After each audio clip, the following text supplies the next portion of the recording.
exciting page doing episode. As I say every time, they all are, but this one is no exception. We are joined here by what I would like to call a jack of all trades of the bookish community, Adam Bassett. Thank you so much for joining us today. If people don't know who you are or what you do in the bookish space, would you mind giving us just a little bit of a self-introduction?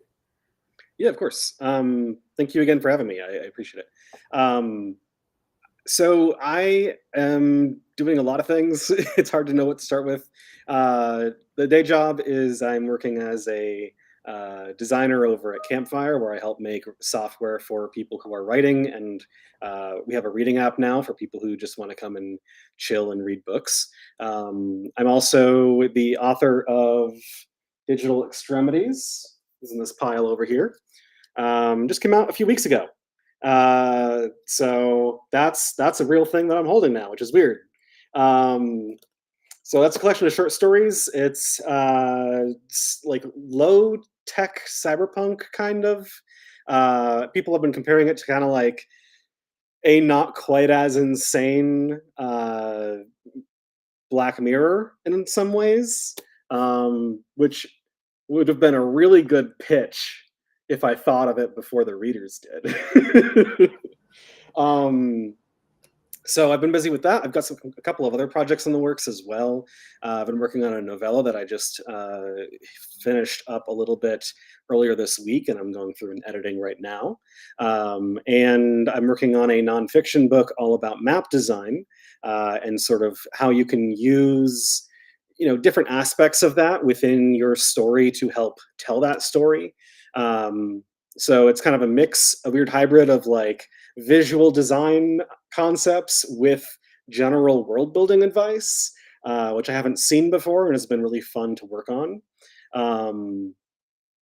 And that's kind of in part because I also do map design on the side. I work with some authors and game masters and just hobbyists who are interested in having a map of their world for various reasons. I really enjoy making like survey maps.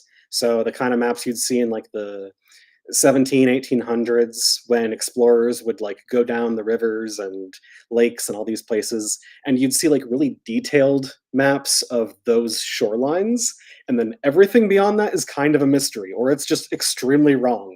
Like those old maps of where California is an island because people thought for a very long time that it was an island. So yeah, that's kind of the collection of stuff I have going on at the moment. So the big exciting thing is the book, but we've got a lot in the works. Quite a plethora of things. And we'll be getting to all of them in turn, don't worry. But I did just want to start a bit general, because since you're doing all of this, Campfire, the web design that you do for them, as well as any of the other stuff that you're doing within that company, you're an author, you're on Fan Fi Addict, you are Yeah, a I do fantasy book reviews cartographer. sometimes too. I forgot about that. Yeah, and also, part of what you do, from what I've seen on Campfire as well, is you do written interviews. So there's just a lot of things that you're doing. And as someone else who's kind of got their fingers in a lot of baskets, if that's not a phrase, but you know what I mean, right now. I guess a lot of pies is the phrase, whatever it is. Yeah. I understand that balancing those things can be quite difficult. So I'm wondering for you, how are you kind of working through and balancing all of these different things you do in the community? Or are you balancing them? Yeah, I mean, it kind of depends on the day, if I'm being honest. But realistically, I think that the biggest thing that's helped me is both having deadlines for myself, whatever form that takes. Sometimes they're self-imposed. Sometimes it's like, this actually does need to get done at a certain time. And also, being able to forgive myself if I don't hit them. Because realistically, we set out with a plan a lot of the time, and sometimes we don't hit it. And in a lot of cases, for my situation at the moment, that's kind of okay. There are of course, some things with my job with Campfire that I can't sort of let slide like that. So there's like a level of prioritization, of course. But if the book is delayed by 2 weeks, or if I don't have the final draft of a thing ready to go when I thought I would, If an artist takes an extra week, if an editor takes an extra week, if there's a delay on like a map design or something, if I don't read and review as many books as I want this year, that's okay. And just sort of allowing myself to fail has actually been a really good way of helping me succeed, because I'm not stressed as much as I used to be. I think it was like last year I moved across the country, and that was kind of in itself a very stressful thing. And I wanted to be writing. I wanted to get into publishing a little more. I was working on this novel, and it was like, the big thing that I was doing. It was going to be kind of my return to this space, basically. And every time I worked on it, I kind of began to hate it a little bit more, because it just wasn't quite turning into what I wanted it to be. And for a lot of reasons. Part of it was, again, just that stress. Part of it was, I couldn't quite find where I wanted the characters to go, and a lot of different things. So, kind of once I allowed myself to put that to the side, other stuff became a lot easier. And I do want to go back to it at some point, but right now there are some other projects that are moving a lot easier for me. So I'm going to work on those for now. So yeah, I think that's kind of like a long-winded answer of just like, allowing myself to fail and giving myself deadlines, and kind of in general just having flexibility. One thing that's nice about my job is we all work remote and can kind of set our own hours, so long as everything that needs to happen happens. So long as when we meet every other week at like specific times, I'm there. But aside from that, like, if I want to write in the morning, I can. If I want to work in the morning or night, I can. Like, it's really whatever works. Mm-mm. Just so you know, we live for the long-winded answers here. This is long-form content. You're in the right space for that. I know, Peel, as a fellow creative, you probably feel some of what Adam said about the current project not working so well and working through some of the kinks. As an author yourself, I imagine you've gone through some of that as well. Yeah, absolutely. But I love what Adam said about, it's okay sometimes to meet those deadlines, because the beauty, especially being a self-published author, is that those deadlines are pretty well self-imposed, right? Like, you don't have a publisher that's like, you've signed contractually, like, this shall be finished by this date, and you have to go ask an editor for an extension or whatever. Yeah, there's a weird balance between like having deadlines so that you actually do something, and not getting so focused on them that you get so stressed out and you can't meet them anyway. Yeah, absolutely. Yeah, I feel that deeply as well. All of us working in the creative space, sometimes things take a bit longer than you'd expected, but deadlines are there for a reason, right? So it's a hard balance. So I was just curious, as someone who's balancing so much. So thank you for that. But I would like to focus a little bit on, not a little bit, a lot of it, on Digital Extremities at the beginning here before we get into everything else. So my understanding of it, and from what I've seen you say in some other interviews, is it's a balance between, it's a cyberpunk story, but it strikes a balance between the rural and the more nature-based aspect of it, as well as the futuristic aspect. And you were trying to balance those two things. And something you said about, cartography as well earlier, is how that physical aspect of the map you're making can affect your story. So I'm curious, as someone who has such a strong grasp of that concept of environment and what's around you affecting the story itself, why did you decide to set Digital Extremities in such a contrasting, like dichotomous environment? What was it that drew you to that environment for your short stories? Yeah, so I think the short answer is that it's interesting. At the end of the day, that's kind of the thing that matters the most when it comes to storytelling. But I mean, there are a lot of little reasons why it made sense to me. One of the more obvious ones for me personally is that I've grown up in places that are rural areas, kind of. We were talking before the show a little bit how like I grew up in northern New York, which means a lot of different things to a lot of different people. But the Adirondacks are kind of my backyard. And so these, giant old mountains and big dense forests and places like that. Um, and I'd never seen cyberpunk in that kind of space. And I was really curious in general, just what does that look like? So that was a big reason behind why to set it there. But also, like, cyberpunk has always been uh, concerned with the environment in some way, whether it's talking about environmental decline, like kind of through a lens of global warming, or through a lens of like uh, corporate greed has been historically a big part of it. And so, like, there's a lot of play, I think, between technological advancement and cyberpunk and sci-fi, and the way that impacts or is impacted by nature. And that doesn't always matter to the individual stories, but it helps to set up a really interesting space where they can exist.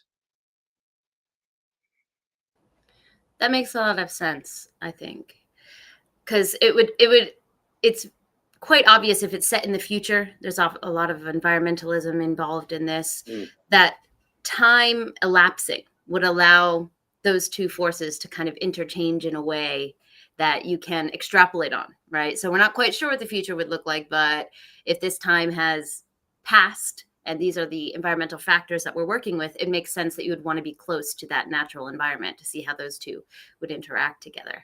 Yeah, and it allows you to do some more subtle parts of world building. So, like, the collection begins at the end of this century and ends in the middle of the next century. That progression isn't hugely important, but there is a clear change of like it's lower tech in the beginning, and then there's kind of a transitional period, and then by the very end, it looks a lot like a typical cyberpunk story.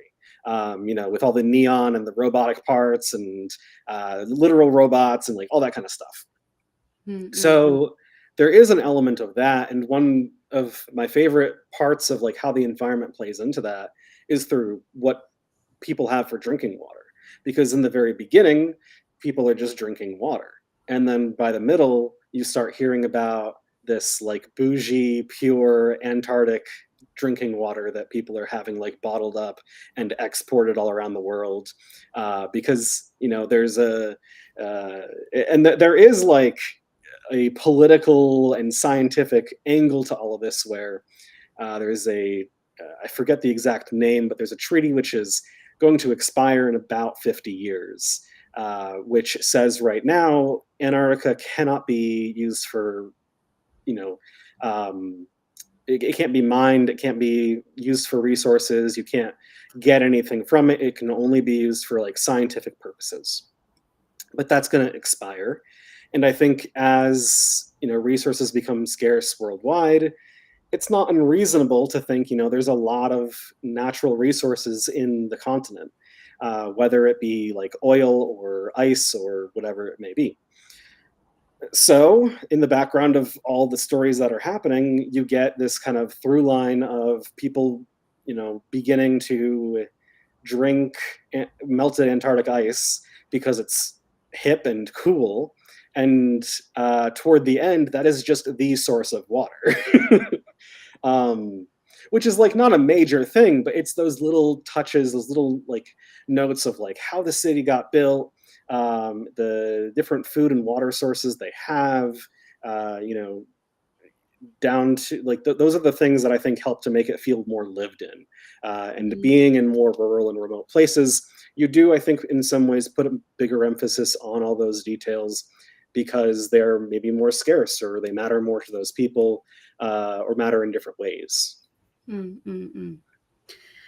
I love me an anthology that has a connected theme across it. That is my jam. So you just spoke some magic words to me. Yeah, the short story collections are wonderful for their flexibility, but I love when there's an overarching kind of thread that you can follow. So that sounds very intriguing that you have this kind of timeline that is hinted at throughout it, even though it's not overt.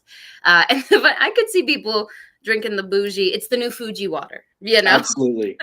Absolutely. We're doing it today. It's just called by a different name. I can absolutely imagine that. I can see the label even, you know? Yeah, I've had a bunch of people reach out to me who say like, friends who read it or something, or like family members. A couple of people who like, I'm just looking for reviews, and so I'd offer a code to somebody who like maybe doesn't typically read sci-fi. And a lot of those people, when they come back and talk to me about it, a lot of them are like, I don't normally read this, but it was like surprisingly accessible. Like it felt kind of just like an extension of contemporary life in kind of an unsettling way sometimes. Mm, And a few of them have said like, I want to read more cyberpunk now. I want to read more sci-fi, which has been like a really cool, like that's somewhat intentional because um, I do think cyberpunk, especially like low tech cyberpunk, is really well positioned to help bring new people into the genre. But it's been really gratifying to like chat with those people and hear their thoughts on like their very first cyberpunk novel. It's like, oh, that's mine. that's an absolutely perfect segue to my next question, which was that you had said that you had wanted to make it accessible, right? This was a Mhm. purposeful decision on your part. So this is kind of a two-part question. The first would be, why did you decide to do that from the outset? And two, what are some of the writing things that you did in order to make that happen? Because clearly it's working, right? There are people who are now hooked on cyberpunk because of your Yeah, story, right? yeah. So what did you do to be able to get that result? Um, to answer the first question as to why, I think part of that is just like my profession coming through. Because when we talk about like UX, UI, web design kind of stuff, a huge part of that is accessibility. I don't like, whenever I'm designing something, I'm trying to think about, the least educated user, the person who's never published a book before, who's never used writing software like this before, who's never used a reading app before. Maybe it's like their first time picking up an ebook. So like for all of those different situations, we need to consider, is the iconography working? Does the flow make sense for how they navigate through these pages? Can we reduce the amount of information so that there's less to digest?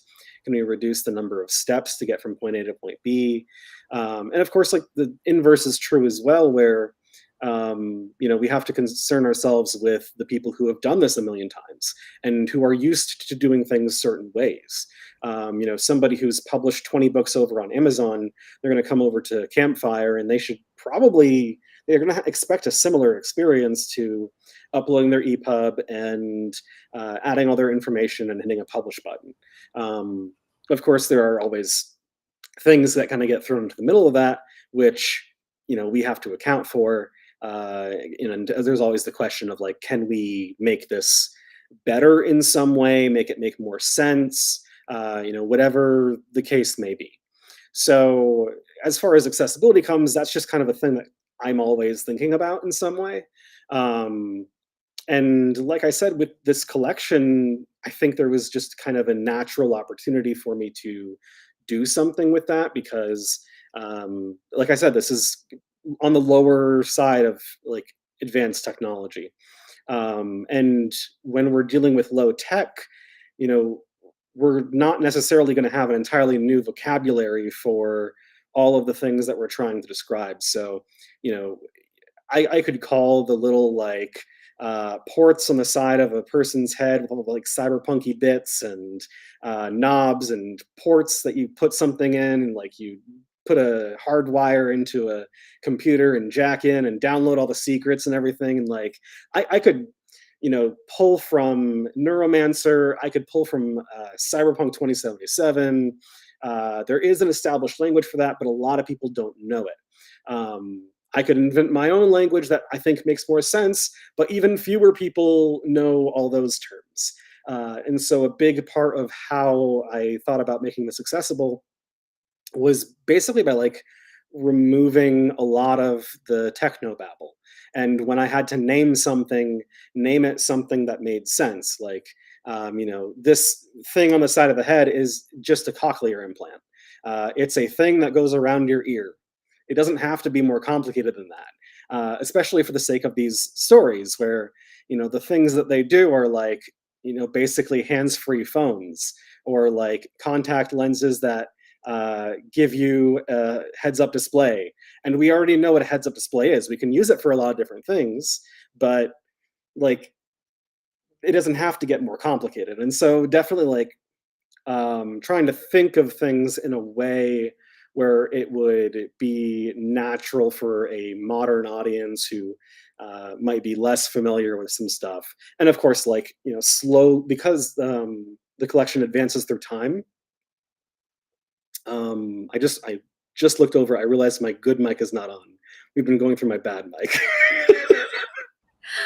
Oh no, it's fine. I don't It know sounds fine to me. if I turn this on, does the sound change at all?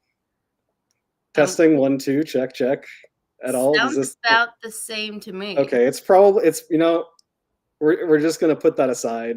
Okay. It's fine. It's just gonna be what it is, I think. I didn't notice anything, if it makes you feel better. It's all good. If you didn't say anything, it's probably fine. But yeah, So it has, the short version of all that is like trying to communicate things in a language that makes sense, and because things advance over time throughout the stories, I can sort of slowly introduce some concepts that I know are going to be coming up later, and like show them in an earlier form, and or like, you know, ease into it so that later I don't have to fully describe what the concept is.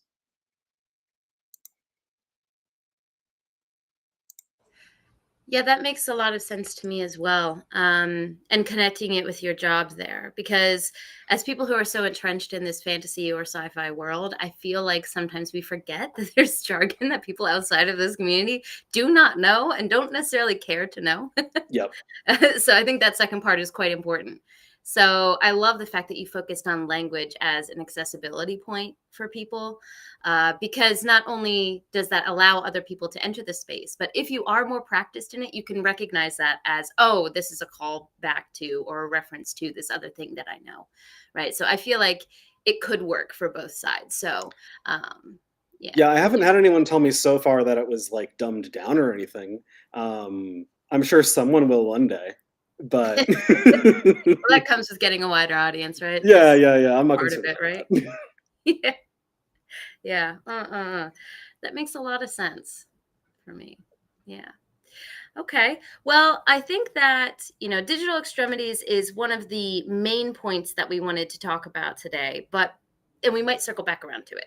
Mm. But because we've mentioned it quite a few times now, I think it would be good to talk a little bit about Campfire. Okay. So it's been mentioned here and there, but if you look at Campfire's website or their Twitter, the catchphrase is a platform made for reading, writing, and publishing books. That tells me a lot, and at the same time doesn't really tell me that much about exactly what Campfire is. And I think that that would be purposeful, right? I imagine that that's something that was there for a reason to keep it broad like that. So since we're lucky enough to have someone here who knows the inside info, could you tell us a little bit more about what exactly Campfire does as a platform and what people can be looking for from that space? Yeah, I think the difficult part of it is that it is so many things. So when we describe it in like short sentences like that, it's tough to kind of consolidate that down to something simple. So Campfire is kind of like 3 different pieces. The main 2 are the writing platform, which if you're an author and you're trying to organize your thoughts, you can come to Campfire and you can work on just your world building and organize all that into like neat parts.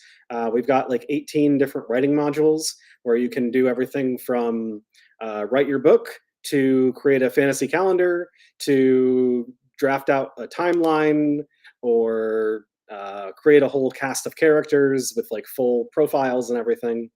So there's a lot there that you can, you know, sort of use whichever of those tools in the toolbox that work for you and your project. You know, we even have tools to hide ones that you're not using because we don't expect people to use everything for every single project. That just doesn't make sense. But personally, right now, I've been using it to work on the novella that I mentioned at the beginning, and I've really only used one of those tools. But yeah, so That's one side of it, is the whole writing platform. And then we also have the reading platform now, where you can come and we have a free reading app that you can go download called Campfire. That's on iOS and Android devices. And you can go ahead and just start like reading books from there. Some of them are free, some are paid. It depends on what the author did. We got a lot of indie science fiction and fantasy is kind of the centerpiece of it all. There's been a lot of cozy fantasy, especially lately. It's still a small storefront. There's it's, you know, we've just launched it, I believe late last year or early this year, depending on how you look at it. And so it's still growing. We're still working on it, still making improvements. I was just checking out a update that we're planning to launch, I think next week, which has like a couple of quality of life changes and stuff. So we're still tweaking things and supporting authors in whatever ways we can. That's part of the neat part of it all, is because you know, we have that writing side to help prop us up. It's not just the reading platform.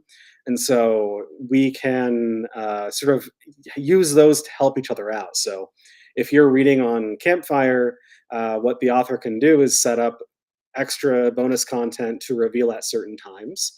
So let's say you meet a new character at chapter 3, and that person has set up a like character profile for that new person. You wouldn't want to show that to the audience before they hit chapter 3. So what you can do is say, you know, when the reader finishes chapter 3, they unlock this character profile, and now they can go and learn more about that person they just met. Same thing, like I've had some authors do similar things with maps. So they'll have like multiple versions of their main map that show like different annotations by the characters in the story. And so as you progress through the story, you can see the notes that they're making on the maps as they go. You know, different things like that. Some authors don't use them. Another one, I think one coming out soon by Eliza Leone, I saw her talking about like her cozy fantasy, the 3rd book in the series. I think it's got like 60 plus bonus content pieces, which is like character profiles and behind the scenes info. And I think there's like a magic system in there somewhere. Like it's all kinds of stuff. So they can kind of make it whatever they want it to be. And as the reader, you just, you know, when you find a book that you enjoy, sometimes you just get more book with it, which is nice. And yeah, so like that's His eyes are like sparkling. We're like, well, that's so cool. Yeah. 80% royalties.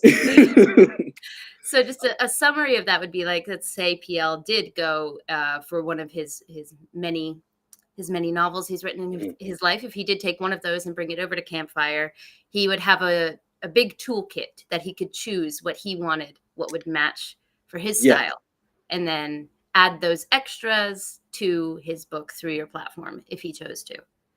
Yeah, you publish everything right through the platform. The book itself is through an EPUB, so very similar to how you're used to doing it. And then if you want to include extra bonus material, you can go through and use any of the modules that you like, or none of them, sort of whatever works for your project. So we don't restrict anything based on that. So yeah. That sounds so fascinating, just from a reader's perspective. I know, PL, maybe I can pass this to you and you can take it from a writer's perspective. But from a reader's perspective, that sounds like so much fun. Yeah. Like getting to dive it is. deeper. It's definitely an interesting experience to be reading through something, and then like you hit the end of a chapter and there's like, you know, we've got like custom, this is actually one of my jobs, which is super fun. I got to design like custom button frames. So the author can go and like, whenever there's you've unlocked 2 extras or something, you could choose like the fantasy frame, which is like 2 dragons coming in from the sides around the button. There's like there's another one for dark fantasy, which is like a couple of swords coming in toward it with like lightning all around it. There's just like a bunch of different like customization options and stuff that are fun. Sounds like you're gamifying reading in the best way. I mean that as a compliment. Genuinely, like so within UX UI, gamifying something is a real mixed bag. It's one of those like keywords where the corporate office is like, let's gamify the thing where people spend money. Isn't that great? Like, so I went into it with very, very skeptical. And then I started talking with a bunch of different authors. I will very often, when I get time, chat with our community or people outside of it and try to get like their opinions on different things, whether it be like in this case, it was just like the concept of like, is this idea interesting?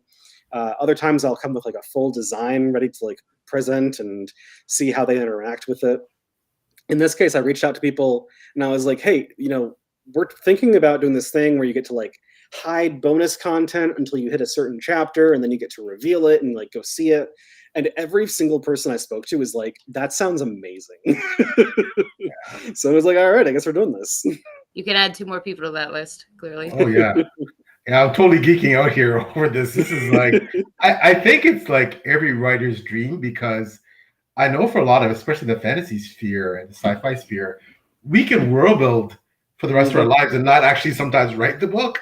Like we could create, you know, subplots and sub-characters and backstories and all these things, and, you know, give our world, you know, all of this data, you know, geography and population and all these stats, and, you know, and you could really get lost in that. Like you could literally just keep perpetuating that and go down all these rabbit holes.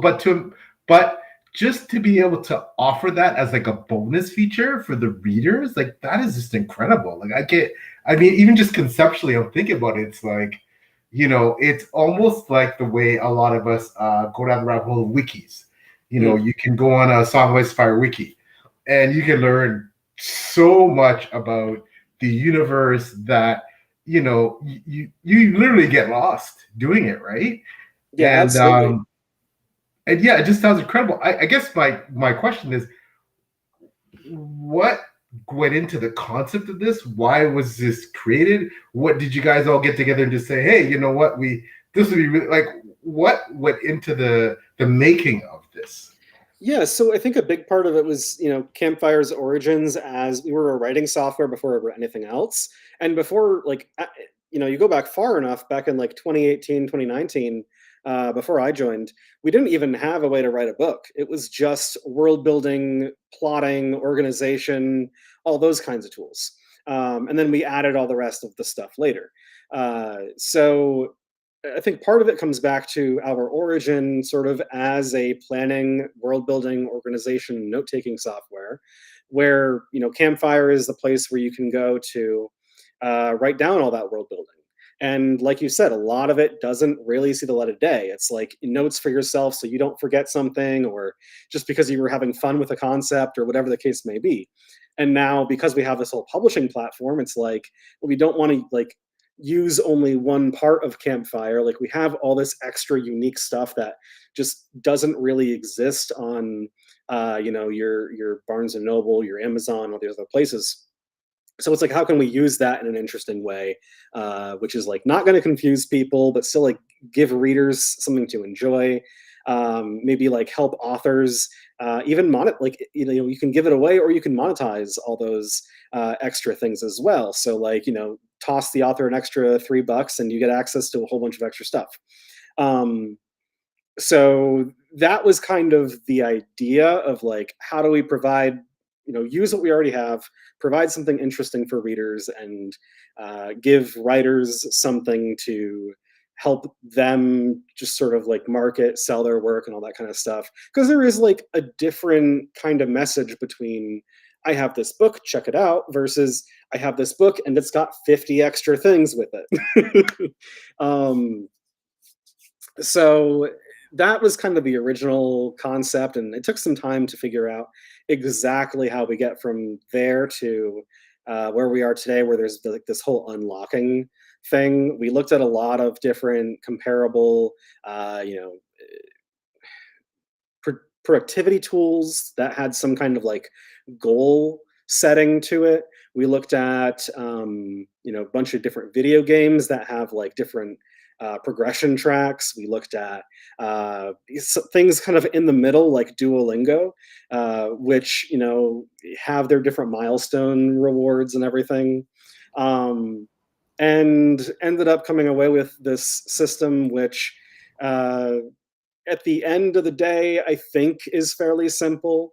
It is just kind of read the book and you'll get stuff. We've had different versions of it in the past in like different iterations before it was fully put out there, where there were like more moving parts and potentially like animations and stuff. But we ended up like stripping a lot of that away, both for our own sake, because we're a small development team, but also just like, if you're reading a book, you don't necessarily want a bunch of moving things in front of you. You want to be reading the book. And you can go somewhere else and look at other stuff if you want, but you don't want to be feeling like you're being dragged away from the book if you're really enjoying it. So definitely like trying to strike a balance there was a big goal for us, to like have these things, give you access to them really easily, but not do so in a way that's going to distract or annoy people. When you said Duolingo, I just remembered that little bird, how he gets like sicker if you don't go into the app. Yeah, we don't do that. Yeah, I was gonna say, like, that's what it reminded me of, and I can see why you guys decided to strip some of that away and just make it an internal thing. Yeah, like, things like Duolingo, they work really well because Duolingo is trying to get you to engage with the app as much as possible. We don't necessarily, like, obviously, come back and finish the book you're reading, but we know people are going to come and go based on what book they're reading at the time, what things they're finding, the time they have available in the moment. And like, again, if you're reading a book, you don't want a little bird yelling at you. So, right. some of those more extreme versions got stripped away very quickly. Well, I think that's the importance of having the people who are making the product involved in enjoying the product, right? You guys know what it's like to enjoy reading, to enjoy writing. So you can come at it from that perspective, not just a marketing perspective. And that's something else that I wanted to bring up about what I've heard you say about Campfire. Is one of the focuses is to be author focused, to be on the side of authors. And that also, I believe, will be a very strong point to the platform, because not only are you all readers, but a lot of you are authors as well. So I wanted to ask you to just elaborate a little bit more on that, what it looks like being on the side of authors for this particular platform. Yeah, so I mean, I think in general, just when we come to a fork in the road, we need to make a decision on something, we generally try to think about, how does this impact the people using the platform? That's not always the authors. A lot of the times it is, but sometimes it's the readers. Sometimes it's people who are just coming to our blog to learn about a thing. And so it is about the authors, but it's about the authors because we are focused on the users in general. Sort of, and that the person we're talking about changes depending on what part of the site you look at. So for example, the writing tools, you get a lot for free. So you can try everything out, no paywalls. There are like limits on how much you can make because we do need to pay rent. But aside from that, you're never going to hit a point where it's like, hey, this feature is blocked by you not having the subscription to this thing. Like, we just don't do that because we think it's really important for people to be able to try something out before they buy it. When it comes to publishing, authors get 80% royalties, and we are trying to that's just one way that we're trying to be really pro-author in terms of that side of things. We don't restrict where people can publish like Kindle Unlimited does. You can take your stuff off Campfire at any time, whenever that suits you, sort of for whatever reason. And on the reader side, it's a lot of, how do we make this experience feel really good? How do we improve performance? How do we keep things fairly simple and still like add those little flares of the dragons approaching the unlock button and all those little things. So there's always a balance to be struck, and I think that more times than not, wherever is possible, we do break in the side of the version of whatever decision this is going to be that's going to help the people who are using our platform the most. Right. That reminds me a lot of the way that a lot of people in this community approach just being in this space, because we care about it. It's not coming from the outside in, it's because we're in it. So that's beautiful. We'd love to hear it. So I want to kind of go a little bit more into what you specifically do. So not only do you do UI or UX, which for someone who's like me who had to Google what those are, it's user interface and user experience, right? Yes. Okay, so you do the tech side there, but also you do outreach by doing interviews with authors, right? Yeah. I found very quickly that if I only did design work, I would drive myself insane. And so I needed little outlets to do stuff. They've been different things at different times. I used to be the voice behind our YouTube channel. I have done like more detailed blogs. We've actually got a little series about map design coming out right now, which has been fun to work on. But the kind of the more constant thing of this has been interviews. Those are fairly easy for me to do once I have somebody who's agreed to it. I do it all over emails. And so the interviewee can respond as they get time. It's very low pressure. And I get a chance I'll spend like 2 or 3 questions at a time. So I get to see their response and I get to respond to what they're saying, sort of like you and I are doing here. So, one thing that I'm not a huge fan of, but I understand why people do this, is like, they'll send off 10 questions and then you answer the 10 questions and it's done. You never get a chance to have a conversation with the person. And that's something that I try to avoid doing, is like, when they say something interesting, I want to be able to respond to it. And that might mean it takes a little bit of time, but it's, at the end of the day, it would take me about the same amount of time to do all the research I need to do to ask, 8 or 10 interesting questions and then wait for the responses, versus I can like do a little bit less research, if I'm being honest, and then send like 3 interesting questions and then they say something interesting back and it's like, oh, let's just talk about that for a little bit. Like, that sounds really interesting. As fellow interviewers, we get it, right? Yeah. And with everything else I have going on, I have to, be smart about how I spend my time a little bit. So where I can, and I don't think that changes the quality of the interview at all. Because like we just posted one that I did with Emma Wong, and I did not expect that to go the way that it did. I just realized like a lot of their work was originally going to be a novella, and then it became something much bigger. And I asked about that. And they just sort of went off on a tangent about how, like, they really didn't, like, they had no plans of going back to the sort of Kaigen, and they did not like the setting for Blood Over Brighthaven. And it's just like, oh, this is all really fascinating stuff. Like, let's just linger here for a bit. Yeah. Well, a lot of what makes an interview enjoyable, like what we're doing here, is just talking about what everyone here finds interesting, right? Instead of following a predetermined path. So I see why I agree with you. I see why people would send things off, is based on time constraints and things like that. But the way that you're doing it sounds really, really intriguing. And it would add a lot of joy to the interview process as well, being able to have that interaction.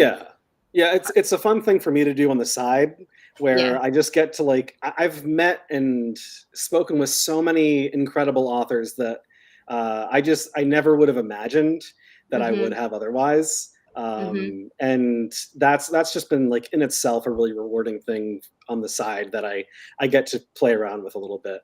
And of course, like, it helps our blog out because you can go through there, and I think we've published like roughly 80 different posts with people like Ed Greenwood and Brian McClellan and Emma Wong and just like a ton of really talented people. Yeah, something that PL and I often say, and I'm sure we will continue to say, is through doing this, you realize that just asking, you'd be surprised who says yes. Yeah, I had a friend back when I was like working at the local movie theater. Must have been like 10 years ago or something. Did we live the same life? That was my first job. Like, what's going on? It wasn't my first. I worked at a local park first. Oh, there we go. But that was my first one after college. But anyway, I was working at the theater, and a friend of mine who I hung out with sometimes when we were working together, he started a little podcast on the side, and I think it was like his second episode. He had the singer from OK Go on. What? I was like, "What? What?" What is this? This He was like, "Yeah." I witchcraft? just emailed him and I asked if he would come on, and he was like, "Sure." Yeah, Like, "Oh, okay. I don't know you could do that." yeah. It's pretty So, amazing. so like Yeah. my motto whenever I think like, oh, I can't get this person to talk with me, my motto is basically like back to 10 years ago in that little movie theater job where my friend was talking with OK Go. Right. Right. Yeah, it's really nice to have a memory like that to recall back to if you have a moment where you feel, all right, can I really do this? It's like, well, actually, yeah, you probably can. So yeah, that's wonderful to hear. And something else that has come up a lot, so I'd like to delve a little bit into it here, is your fantasy cartography. So Mhm. something that I've heard, yeah, feels ready to go. Something that I've heard mentioned a few times just throughout you talking about it, and also in regards to Digital Extremities, the way you talked about the environment there, is the blending of the real with the fantasy. So also on your website, you have a couple sample maps. And in all of those descriptions you describe. Clearly, I needed the thesaurus, but in all of those descriptions, you say that this is the real world map that I referenced when I was working on this. And then you talk a little bit more about the fantasy aspect of it. So I'm curious for you, what does that process look like, the blending of the real and the fantasy? Um, I think just as humans, we understand the world through the perspective of the one that we live in. Or I guess we understand fiction through the perspective of Earth. Um, so, like, we can make stuff up, but even if it's, we are trying to make stuff up, it's usually informed by our experiences, by what we understand already. Um, so I don't really see a point in beating around the bush, if I'm being honest. So like if somebody wants to work on a map, like I had a commission from Robin Dabney. She's the author of the Ascendature, um, the first in I think a trilogy that she's planning. She gave me a map which was like very quick sketch just to get me started basically. And she gave me like a couple of details about it. And one of the things that stuck out to me was like basically, if this, screen is the page, the coastlines went like this. It was very like lines in a box at 90-degree angles.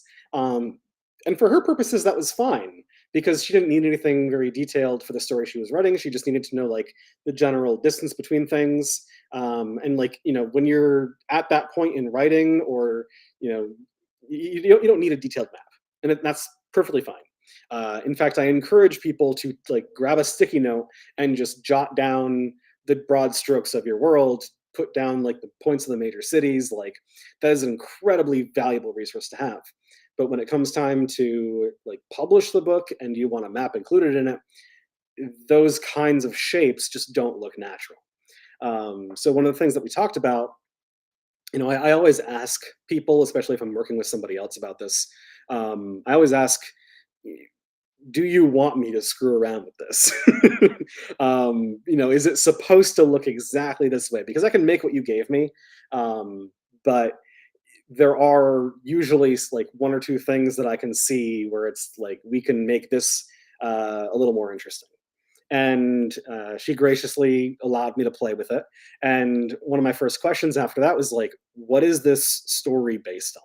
What is the location based on?" And her answers were like Pacific Northwest in the like Americas, and a lot of our inspiration for like some of the mountains came from like the Alps and like parts of Europe.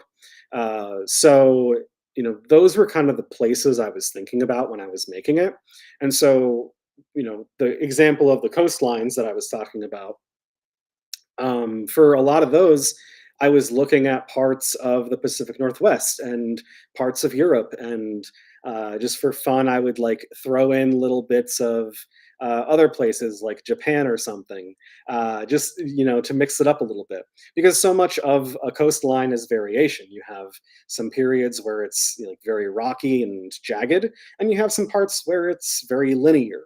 And so trying to make it look natural through the lens of what does the original sketch look like, and what is the story, the place based on, so that I can make the place in like the fictional place somewhat resemble the real place, that like it would make sense for these kinds of land masses to exist in. So yeah, the coastline became a lot rockier. It became a lot more jagged. Like where there were sections where there was no story, I got to play a lot more. So I think at one point I added a whole inland sea somewhere and like made up a whole story about it. And she was just like, okay. um, and yeah, so like she just sort of let me play with it a little bit. And but all those choices were based on decisions that she made while writing the story, and sort of imagining the world to begin with. So yeah, that was a fun project. I think that's a good example of like how the real world informs it. And of course, like um, the style of the map can change a lot depending on the time period. So an older map looks a lot different than like a modern digital map versus one from like you go back far enough, you start seeing TNO maps from like the Middle Ages, which is like there's a block here for Europe, a block here for Asia, and a bigger block down here for Africa, and it does not look real at all. But that is the way they envisioned the world. Yeah, it's there's a lot of different things you can consider. Well, something that really strikes me from that description is history. That history seems to have a really big impact on how you would approach the way the map looks, the way different land masses might move or shift or be a different shape depending on the space that they're in, and how history can affect that. And I know, PL, you're a history buff as well. So I imagine whenever you guys are thinking about your map, PL, I don't want to presume that I know how you went about making your map, but I've read your book, so I've seen your map. But when you go through making those kinds of things, talk about rabbit holes. Do you ever go down like a history rabbit hole? Trying to figure something like that out? I mean, it depends a lot. Like if I'm working on a map for myself, I can go much deeper down a rabbit hole, or just choose not to worry about it. Like, it's whatever I'm feeling at the time. But if I'm working with somebody else, it is at times helpful to know, like, how far back have you considered this? Like, there's a mountain range here. How long has it been forming? Because the way mountain ranges forms, it's like two plates colliding and forcing land up. And so has this been going on for a long time? Is it a newer mountain range, or is it one that's very old and has like weathered away? That might impact the way that the mountains get drawn. If it's a map that has mountains, because there are some like road maps you don't show them, outside of like a little icon for the biggest one.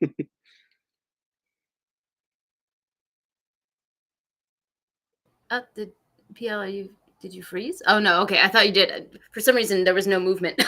I think I froze for a second there. Yeah. So I think that having that thought process probably makes building a map so much more fun, because not only do you have the final result, but you have the processes that would have happened to make it the way that it is, and it gives a lot of depth to world building, I imagine. Especially even if it's not your story, you now have an in-depth view of what this person's story is and how it's set. And I just have to ask, it's a little slight tangent, but very connected. In one interview, you mentioned very briefly the word anthropology. Okay. And that is a siren call for me, because my major is anthropology and linguistics. Oh. So that's those are my two loves in university. So clearly you love world building. So I'm curious. Yeah. I used to volunteer with World Building Magazine. I used to run it for 2 years. So okay. Yeah. So are those two things connected? The anthropological, well, one, you only mentioned anthropology once, so let me not jump the gun. But one, is that something you're interested in? And two, does it inform your love of world building? Yeah, definitely. I am like an armchair anthropologist. So like very on the fly, but I do know how important it is to understand the way people interact with the world and the way they move across it. And anthropology it's a lot of things. It's hard to nail down, but I think the way that people interact with the map is an important part of the map. Like, there's a ruined city here. Okay, why? Did people abandon it? Was there a plague? Was there like this massive fire?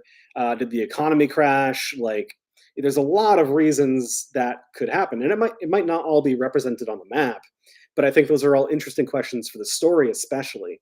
And that's kind of like why I'm so interested in map design, is because in my opinion, it is so intrinsically connected to the story that you're telling. And it can be more or less connected, but I think it always has the opportunity to tell the story that you're telling in a different way, to reinforce the story that you're telling, and maybe like even to contradict it. Like, you could go deep and say like this map was made by the people who don't want to admit there's a problem that your main character is facing in the story.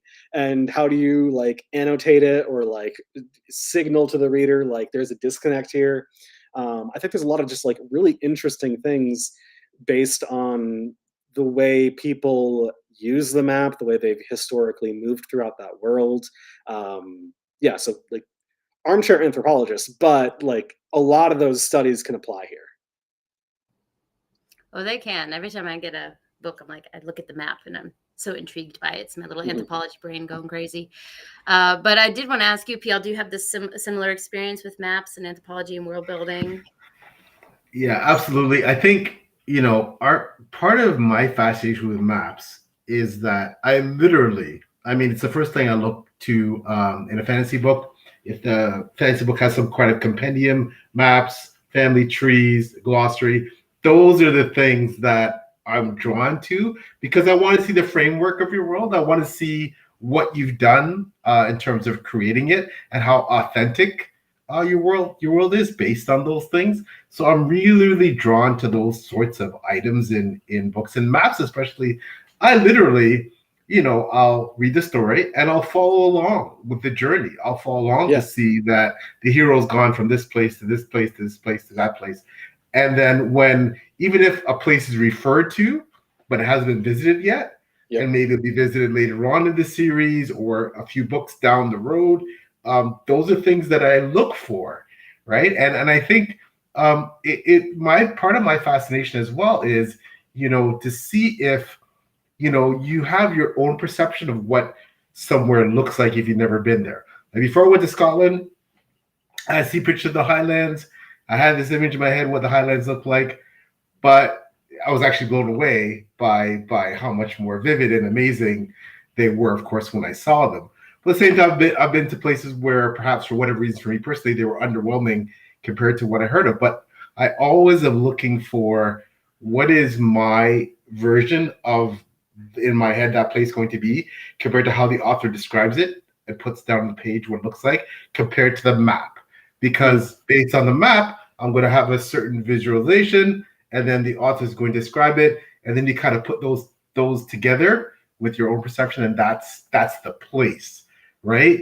Like Mordor, right? What does Mordor look like? Well, if you have this, you might think about the movies, or the TV shows, but if you look at a map, if you look at Tolkien's maps, and you read the descriptions, like you get this thing in your head of what it looks like, right? And that's why I absolutely love the aspect of cartography in fantasy. It really brings things to life for me. So yeah, and I feel like the more you get through the story, the more the map like makes sense. Like those points on it, those little symbols and stuff. It's like, oh, we're heading into like the haunted forest or whatever it is. Like this iconography, this little drawing on the side, like all of a sudden I'm scared of it. Yeah, I think, and so that going back to that interactive aspect from Campfire, that sounds like something, because all fantasy readers, I have yet to meet a fantasy reader who doesn't love maps. All of us are like, maps, right? So I think that's such a great aspect to that platform. But I kind of want to circle a little bit back around to what you mentioned earlier with World Building Magazine. So that, to my knowledge, from what I saw, is where you started doing reviews. And that's another aspect that we haven't even gotten to yet, which is what you do on Fan Fi Addict. So you said you ran World Building Magazine for 2 years. So I'm sure that you did more than just reviews in that capacity. Yeah, But we didn't actually do much reviewing on the okay. magazine. That was more like educational stuff. So people Okay. would write articles about world building in different ways. One that sticks out to me when I think back to that time, we had somebody who wrote an article basically about world building in a tundra and about some of the more mundane reasons that was interesting. Like if you Mm, have, for example, a death in the tundra, you can't really bury that body. Like outside of maybe specific times of the year, there's permafrost in the ground. Like, mhm, what are you going to do with it? What kind of culture emerges when you can't bury a body? And like little mm, simple things like that.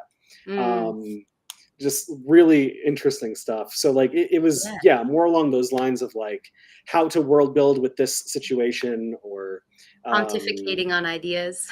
yeah, basically. And sometimes we had like little short stories. I think toward the end of my time there, people did review stuff or like make recommendations, but it was Mm, on a much smaller scale than what we do over at Fan Fi Addict, which is like we are a review website. You come here basically to see the book reviews, and then right, we right. have like cover reveals or like some other stuff on the side. Okay, so then what inspired you then to go from more like world building, talking about concepts, to then deciding to outright review things? What was that transition like for you? I didn't have time, basically. Okay. So like the magazine, it was a lot of fun, and I enjoyed working with everybody who was there. I'm still in touch with some of them, but at the end of the day, like it takes up a lot of your time to manage all that stuff to produce. Like some of our issues were over 100 pages, which was genuinely insane. I don't know why we did that, but we just like kept pushing the envelope as far as we could. Um, so when it comes to like reviewing, I think I mentioned earlier, like I moved across the country last year, uh, stressful projects and all that kind of stuff. I only read like 2 books, and I was like, this is dumb. So it occurred to me like I think I read more if I'm not reading for myself and I'm instead reading to help an author, because I'm like, I might enjoy the story, but it's really easy to ignore something that I enjoy, no matter how much I enjoy it. But if I'm enjoying something that is going to help someone else, then that's like, we got to get it done. So I've read a lot more this year, which is not saying a ton. It's like, I think I'm at like 10 books now instead of 2, which woo. But for me, that's been a big increase, and it's been a lot of fun. It's been nice to be able to help other authors and make some of these connections because, I actually finished some books this year and I got to talk with those authors, and um, making connections, of course, with that review community has been really helpful. Just to like, some of them are authors as well, so I've been able to reach out to them to get advice, because this was Digital Extremities was the first book that I ever self-published, and so it was really helpful to kind of have a support group for that as well. Um, and yeah, just a lot of different reasons, kind of like trying to be more part of the community, trying to read more this year, and definitely going to continue doing all this next year as well. Yeah, I mean, PL and I are, and you as well, are part of Before We Go as well. So, right, so Before We Go Yeah. blog. So a lot of us know what it's like. Um, it's run by passion, essentially. A lot Yes. of these review websites, pretty much all of them are. Um, Monetary compensation. Who is she? We don't know her, right? So this is all done as like, we all enjoy what we do, therefore we do it. But it does come with time constraints. How much can you read? How much can you review, right? So, Yep. I've been guilty recently of really relying on other people's on the other people on the team at Before We Go to kind of steer that ship recently, because I haven't had time to write a review. My Goodreads has just been like review to come, review to come, review to come when I finish something, because it's just Yeah. that season in my life right now. So I think that's a really relatable way to talk about that transition. Sometimes we love what we do, but time, reality happens. What's beautiful about it, though, is the ebb and flow of this community, right? So when I haven't been able to take such an active role Before We Go, other people have stepped up and done that, and covered and taken on that mantle. So I think that ebb and flow and the way we support each other really shines through when you're in that season in your life. So, but what I'm kind of curious as a fellow reviewer, though, what has changed about your experience of reading from reviewing in a more professional capacity? Like I said, monetary compensation, we don't know her, but it is a published review. So in that way, how have you felt that you have changed your reading style if you're going to be writing an official review about something? I'll take notes along the way.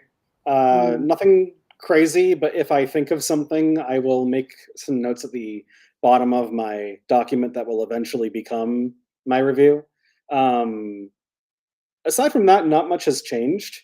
I do try to think more than I used to about what does the author want to do with this book, and I'm sort of assuming a lot when I do that. But for example, I read I listened to, this is an audiobook. I listened to In the Garden of Monsters by Crystal King recently. I had a deadline for work, and I vastly underestimated how long it would take. And so I listened to that book almost entirely in one day.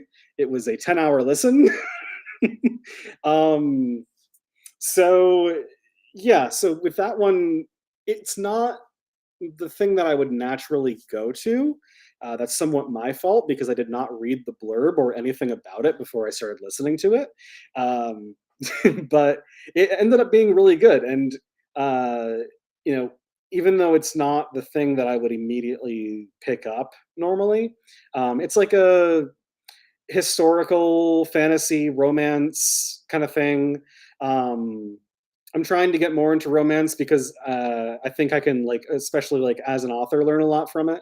And also just trying to be like in general more open to other genres that I wouldn't not like naturally go to. Um, anyway, all that to say, my initial reaction was like there were parts of it that really grated against me, and then the more that I listened to it, the more I thought about, what is the author's actually like their intent here. It's to tell the romance. Like all the other stuff is a lot of set dressing, a lot of excuses to have like this retelling of a Greek Roman tale. And so when I stopped I basically stopped thinking about what did I want it to be, and started thinking about, was it retelling that story in an interesting way? That I care about these characters like at all? And the answer to those questions were yes. Like I think at the end of the day, it's a really strong retelling of like the Hades and Persephone myth. Um, and it's a little spoiled for me because I know how that myth ends and like their relationship. Uh, but that's okay because they weren't trying to like subvert it or reinvent the wheel. They were trying to tell it in an interesting way. And so I think that review is going to go up like next week or something. It's a glowing review because although there are things that I thought were somewhat repetitive, it did its job extremely well, and I like the characters, and I don't know what more you want from it. Yeah, that objectivity is something I've learned a lot being a SPIFBO judge. Mhm. Because being a SPIFBO judge, within the team, we do what we can to get the books into the hands of someone who enjoys those tropes or that thing. But sometimes you get a book that is not your thing, but that's not the point. It's, does it do what it does well? Is it a Yeah. good book? So that objectivity, that lesson in that, and learning that continuously really resonates with me as a reviewer as well. But, we've already gone over an hour. So at the end here, I do really want to circle back to your writing. So, yay. So Digital Extremities is now out. Wrote a book, guys. Yes. A collection of short stories, right? And that's kind of what I wanted to focus on at the end here, is looking into what you've published in your writing life so far. I know there was a large gap there where between when you first published and now when you're kind of coming back onto the scene. But everything you've published, as far as I've been able to find, is short story format, part of anthologies. So what is it about the short story format that sings to you? Why is it the thing that you typically decide to put out into the world? Novels are exhausting. I don't know, PL. I don't know how you do it. I think it's just, I don't know. It's always felt more natural to me, and I like to spend a lot of time working on a story, and we'll go back and rewrite it so that the beginning reflects the end. I've noticed that I really enjoy cyclical stories. So, like, there's a lot of mirroring going on between different events. I enjoy having characters say, "Yeah, we'll do this thing later," and then that later never comes. um, so, like, I don't know. I like working something through for a while, and with a short story, of course, that's a lot easier because there's just like less to digest and try and find interesting approaches to bring things through. There's also, like with a collection, a lot of freedom. I don't know if you've seen it, but one of my favorite examples of the way a short story collection can really play with form and format is Jennifer Egan's A Visit from the Goon Squad, which has stories in first person, in third person. One character gets high and goes into second person. And there's one that's like mostly told through like news articles about stuff that's happening. And then chapter, or I guess story 12, is in PowerPoint format, which I just think is neat. Yeah, what a nice switch up, right? Yeah, and it's a super quick read. There's a lot of Mm. pages, but there's not a lot of text. And it's a really sweet story about like this daughter of a character that we met earlier in the collection, who's like just working through some stuff, and this is the way she processes it. I And love that. yeah, it's like nothing in Digital Extremities ever goes that far. I play with like, there's one story in first person and the rest are all in third. And I'll play with time a little bit or like reference things from other stories a little bit, but it's fairly tame in comparison. But I always like that opportunity to play with the format where it makes sense to do so for the story. And in a short story collection with short stories, you can do that a lot easier. So there's just, I don't know, I've always enjoyed the format and the ways that it works. And I want to write novels, but they're hard. They are quite difficult. I hear tell from people. Mm. But We'll get there one day. But short fiction, I often, when I think of masters of short fiction, I think of Ken Liu, P. Jelly Clark. Those are the two names that really pop into my head. River Solomon, The Deep, is also fantastic. Yep. More novella territory, but still. And something that what I believe makes the masters of that craft is that slight touch of maybe we'll do this later, right? But it never comes, but it allows the reader to extend the story past what's on the pages. And that has to come with a very in-depth setting of place so that the reader can then imagine what it would be like because you know what that place is like, right? So those two things from my reader's perspective, have to come in tandem to make it work well. And it sounds like to me, Digital Extremities has both of those. So I'm so excited to read it now. You've completely sold me on it. I don't know. Well, I guess my job's done. We can wrap this up. All right, our relationship is over. It's done. That was the whole point, right? Yeah, it's all downhill from here.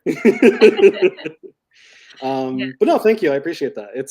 That's one of my favorite things to do, actually, is to make it feel like more comes later, even if it doesn't.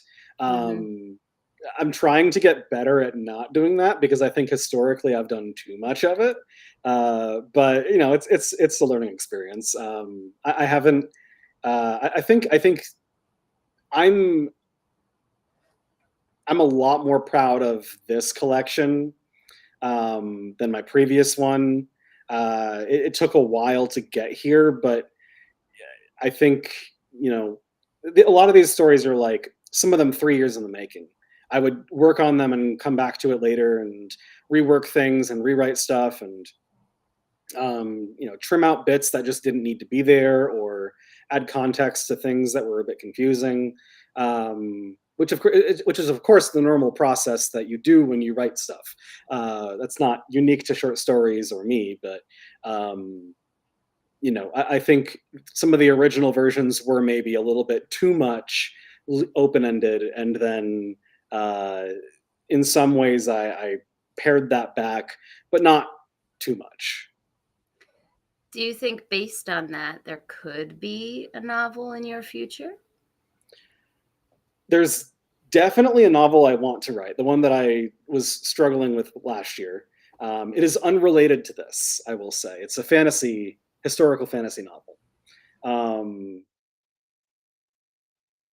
Whether or not there is more to come with Digital Extremities, I am not yet ready to say. Okay. All right. Leaving us on a cliffhanger. I like it.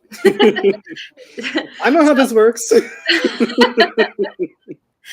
So I wanted to pass it over to PL, just because I feel like I've been asking so many questions. I just had so many follow-up things from the great things that you mentioned, Adam. But PL, if there was anything you wanted to ask that didn't come up earlier, just wanted to hand it over to you here.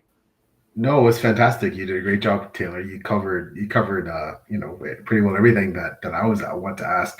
I just wanted to quickly say thank you so much, Adam, for joining us. And just, you know, I think I got a sense perhaps that Digital Extremities, there is, which always draws me in, a bit of darkness. I think it sounds like there's, just for me in the blurb, there's some darkness in there. So you know, is that true? Because that's something that, you know, I've made some people cry. Okay. All right. I'm in. All right. I think it was a beta reader that sent me a message like something was sad or something, and it was a moment that I really wanted to be sad, so I just replied like, "Yes, get sad, like let's go." That's funny. Yeah, so I don't know. I got very excited of that, and then like, I don't know, a few hours later, I was like, maybe I shouldn't have been so excited that I made them sad. But well, I mean, if that's the intended effect, then yeah. Yeah, no, I mean, it worked. Yeah. I think we often remember books that make us cry like that. So I don't think it's necessarily a negative thing. So I think it's okay to celebrate it. Toward the end, I will say, there were points during the writing of this collection. I didn't always know it would be a collection. I was just writing stories in this setting. And then after I decided it would be a collection, I started putting things together. And I think it was at like, after I wrote the 5th story, I knew what the 6th was going to be. I was like, oh no, these are all so depressing. I need some happy endings. And so like, there were some stories that I wrote, and it's like, this one has to not be sad at the end. Right. I would leave myself notes like that. Well, I feel like when you're dealing with environmental factors and the future right now, it's hard to balance that, right? Because yeah, I mean, it's looking so hot. Yes, but I also, you know, the book is not a warning so much as it is a reflection on the fact that some things are not going well. And we all know that. But at the same time, there are some things that are going well. And whatever happens in the next 100 years, we're probably going to be, like, life will be different. Places will look different. There are parts of the world that will be very hard to live in. But that's kind of always been the case. Other parts will become easier to live in. And there's going to be massive amounts of difficulty for people who have to, like, uproot their lives and move to different places. Agriculture is going to shift dramatically. There's a lot of difficulty in that, but there's also a lot of opportunity in that. And part of the collection is sort of an acknowledgement that life kind of just goes on. The stories are not about any of this. The stories are about a loss in the family. They're about trying to pay rent. They're about trying to find a missing kid. Like, really stuff we deal with already. It just happens to be in the future. Right. Bringing it down to the personal, right? Yeah. I think we can all connect to that. And, that's probably what brings the emotions out of people, is that personal connection, right? It just so happens to be in a setting that can heighten that. But that's what I think a lot of us look for when we read, is that connection. I've always enjoyed science fiction and fantasy, but I've always felt like, the plots are always so epic. They can be sometimes hard to connect with. Or there's just, like, so many epic plots where it's like, I need one that's just kind of like some people trying to chill. Yeah. So, well, the rise of cozy fantasy, right? That's a whole other thing we can go on, but I believe really that aspect as well. Yeah, I mean, like, there were parts of the story. I mean, this is not a cozy collection. I will say that right now. I accidentally told someone that, and they took it at face value and were surprised. I see. But there were parts of it that were inspired. Like, I mentioned I wanted some happy endings and some moments of joy. Those moments and those endings were kind of inspired in different ways by cozy sci-fi and cozy fantasy, where people are still dealing with problems, but it's on much more personal levels. It's on much more controlled levels in some ways. There's a little bit more whimsy to it sometimes. One of the stories, it doesn't matter a ton to the story, but there's one story where the main character has her own little publishing company, and she's, like, taking old books from floods of years past that aren't being redone in special edition and turning them into digital copies so that people can enjoy them. And just, like, it does factor in, but not in a significant way. And the reason it exists is because I thought, wouldn't this be fun? Yeah. And I feel like those, like, wouldn't this be fun aspects are what add the whimsy you're talking about. And I think that's something that we see so beautifully done in middle grade and is missing in a lot of adult fantasy and sci-fi. That, like, wouldn't this be fun? Little touch of whimsy. Yeah. But that's a whole, let me not keep you here for another hour talking about that aspect. But I want to second what PL said. Thank you so much for being so generous with your time and joining us today. Of course. Thank you guys for having me on. It's been a great time. Yeah, it's been fantastic. Before we leave, though, is there anything that you wanted to say as a sign-off, where people can find you, where they can go to get Digital Extremities, anything you've got in the works you'd like to kind of just let people know is coming, that kind of thing? So the best place to find me, I'm on Twitter, Instagram, Threads as at Adam C. Bassett. You can find me at adamcbassett.com. You can find my newsletter through there. I've got a Discord if you want to go there instead. Those are the best places to, like, keep up with what I'm doing.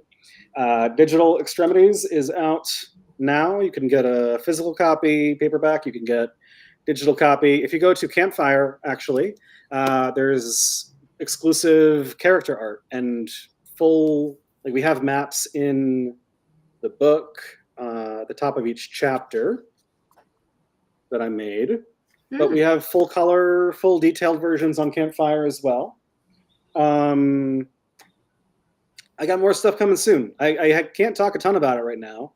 One of them is a book about map design. The other I'll talk about soon. Okay. Lots going on. Dangling that carrot. I love it. Yeah. But I'm definitely interested in learning a bit more about map design because, like I said, the anthropological heart of me is like, woo, whenever we talk about those things. So yeah, I've actually got it in the hands right now of a local professor who studies both geology and history, and so I'm waiting for his initial feedback right now. I'm very excited to hear what he says. What a cool intersection of interests, truly. Yeah. So I wanted to hand the sign off now to PL. Where can people find you? What do you do in the bookish space? All that. Normally finding me beside you on our channels, doing page touring, which is one of the major things I do in the space. My own channel, the Draw King Saga 7847, where I do predominantly interviews as well, 6-element interviews, and book reviews and deep dives and things like that. The books, www.plstore.com, the Drowned Kingdom Saga, 4 books out now. Book 5, A Pack of Wolves, coming out in the spring of 2025. 7-book series. Before we go blog, of course, we're like Taylor. I'm an assistant editor, so shout out to Beth Tabler and the Before We Go blog crew. And I think that, in terms of finding me, yeah, so X is Twitter, whatever you want to call it, is where I typically lurk. I'm on Instagram and Facebook as well, but Twitter is really where you'll find me hang out most of the time. So say hi. Okay. So if you're watching this and you have found me through Adam and all of the different communities that he's in, my name is Taylor. My channel is Made Between the Pages. I do a lot of book reviews, discussion videos, life in Japan vlogs, combined with, reading vlogs. I do that combination quite often. I'm at Before We Go blog. I'm a Spiffbo judge. I also have a lot of things that I do in the space, but where you can find me is always page chewing, and all of my links to Twitter, Instagram, all those things are down below if you're interested. Also, all of Adam's links will be down below as well. Website, link to Digital Extremities, and any other links you'd like to provide me, Adam, I'll put them down there. That's good. For anyone watching this afterwards, thank you so much for joining us. For those of you who joined us live during this as well, you are the people who make this what it is. We wouldn't do page chewing or wouldn't enjoy page chewing as much as we do without you. So thank you for being here. And we will look forward to seeing you guys in the next episode. See you guys.